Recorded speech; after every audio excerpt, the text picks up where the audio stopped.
Les survivants de l'incendie de Maui disent qu'ils n'ont reçu aucune alerte et que les flammes sont apparues si rapidement qu'il était difficile de s'échapper. Tout s'est soudain embrasé et beaucoup ont trouvé refuge dans l'océan pendant des heures, tandis que leurs maisons brûlaient jusqu'au sol et se transformaient en la même empreinte de cendres poudreuses que celle que nous avons connue ces dernières années. Jusqu'à présent, on estime que près de 1000 personnes sont mortes. Les habitants s'inquiètent du fait que des centaines d'enfants sont restés à la maison en raison de l'annulation de l'école ce jour-là. Plusieurs personnes signalent que non seulement le gouvernement ne fait pas grand-chose pour aider, et de plus qu'il bloque les efforts locaux, qu'il n'autorise pas les contributions locales et qu'il bloque les médicaments qui sauvent des vies parce qu'ils ne sont pas approuvés par le gouvernement fédéral. Il refuse aux populations l'accès à l'approvisionnement pour que les gens puissent survivre. Un gouvernement qui bloque chacun de nos dons parce que nous ne faisons pas partie de la FEMA et de la Croix-Rouge. Rien de tout cela n'est donc éligible à la donation. Dites-moi pourquoi? Je n'en ai aucune foutue idée. Les habitants de Maui sont pour l'instant livrés à eux-mêmes. Outre l'échec bureaucratique du gouvernement fédéral, ils ont de bonnes raisons de se méfier. À l'instar de ce qui s'est passé il y a 5 ans à Paradise en Californie, ces incendies n'ont rien de normal. En l'espace d'une journée, c'est comme si une bombe avait explosé.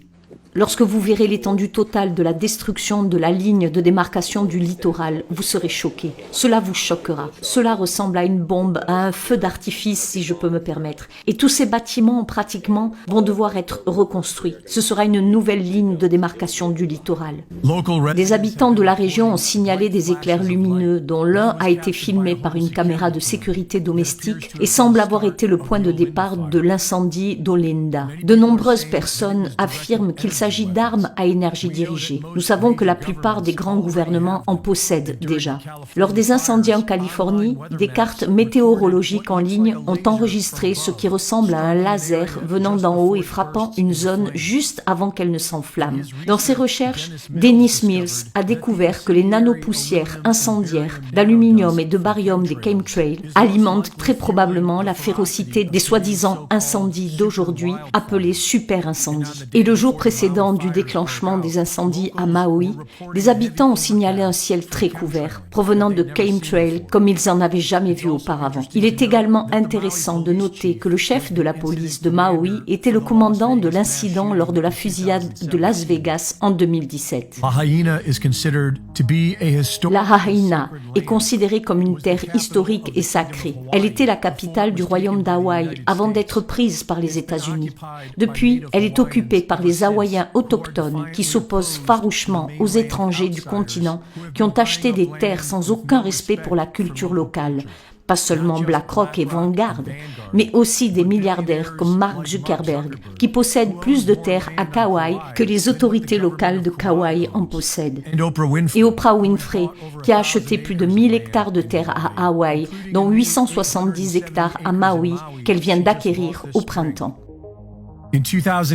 En 2018, les feux de forêt de ce paradis ont éclaté exactement là où les Nations Unies ont l'intention d'interdire l'accès à l'homme. La même année, un rapport sur la prévention des incendies de forêt a été publié et porté exactement sur les mêmes zones de Maui où les incendies viennent d'éclater.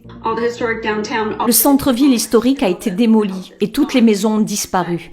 Mais les grandes surfaces commerciales sont toujours là. Le gouverneur d'Hawaï, Josh Green, a fait passer le programme de réinitialisation du Forum économique mondial avant les intérêts hawaïens. Quelques semaines avant l'incendie, il a dévoilé une proclamation d'urgence sur le logement qui élimine la traditionnelle commission d'utilisation des terres, laissant au gouvernement une plus grande marge de manœuvre pour construire comme bon lui semble. Par exemple, en construisant des smart cities de 15 minutes gérées par l'intelligence artificielle, tout comme il prévoit de le faire à Hawaï depuis des années. À un moment donné, je ferai un don important lorsque la fumée et les cendres se seront déposées ici et que nous aurons déterminé à quoi ressemblera la reconstruction. Ce sera un processus long et difficile, mais vous allez voir beaucoup d'histoires de phénix renaître de leurs cendres ici.